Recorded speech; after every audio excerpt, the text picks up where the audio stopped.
Hello guys, welcome back again sa ating YouTube channel, no, The Action Man, at sa ating mga viewers Luzon, Visayas at Mindanao, at sa ating mga ka-action man, mga kakampeng, ayan, nationwide, all over the world.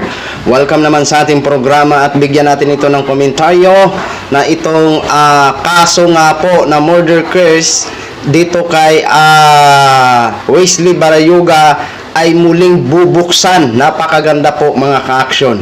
Kasi siguro noong mga panahon na ito, noong mga panahon, hindi umusad ang nasabing hindi nakamit ng pamilya Barayuga ang totoong hustisya.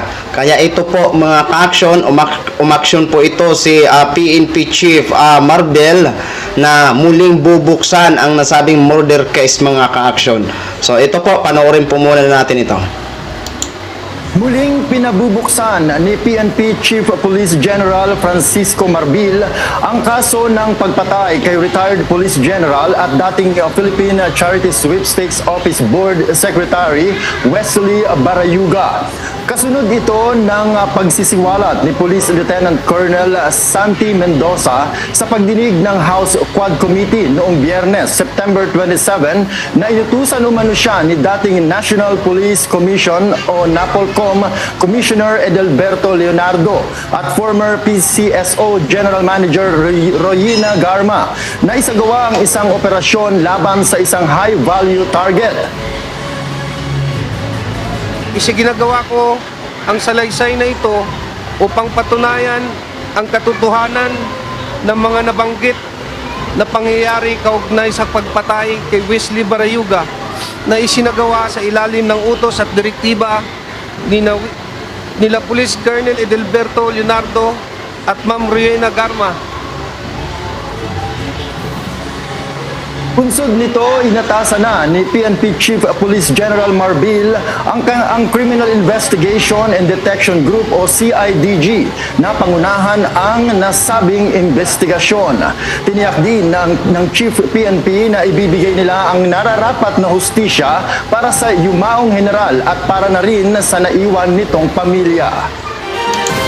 So, yun po mga ka-action, mga kakamping, no, napakaganda po yan na muling bubuksan ang nasabing murder case.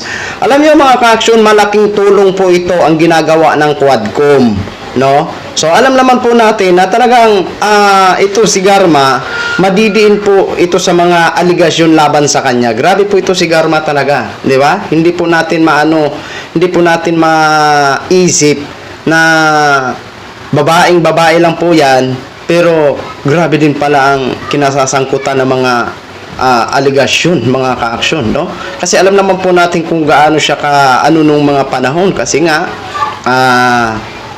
isipin nyo walang kalam-alam sa PCSO pero na-appoint bilang PCSO manager. Di ba? Kasi malakas siya. Malakas siya kay Lolo Nyudigong. Di ba? Kaya yan ang ginagawa ng Quadcom para sa mga Duterte boys is pamumulitika daw. Pero sa nakakaintindi po, malaking tulong po ang Quadcom. Lahat ng mga resource person na iniimbitahan nila at nagsasabi ng katotohanan ay unti-unti na nalalaman ng taong bayan ang buong kwento at ang buong katotohanan. Di ba? So, para kasi sa mga Duterte boys, pamumulitika ang birada. Pero para sa atin, hindi po yan pamumulitika. At nagpapasalamat po tayo na may isang Quadcom na binuo para imbestigahan ang mga nangyari ng AGK, war on drugs. Di ba? At isa po yan sa makakakuha ang ICC ng mga information dyan sa ginagawa ng Quadcom. So last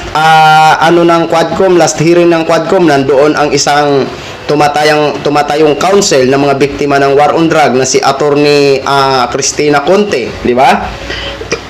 Excuse me. Kaya alam nyo, talagang umuusad po talaga ang mga injustice noon. Ngayon, dinidinig na po talaga. Talagang lumalabas po talaga ang totoo, di ba? Dito nga po sa mga Duterte boys, panay sila cover ng cover. 'Di ba? Panay sila tanggi ng tanggi.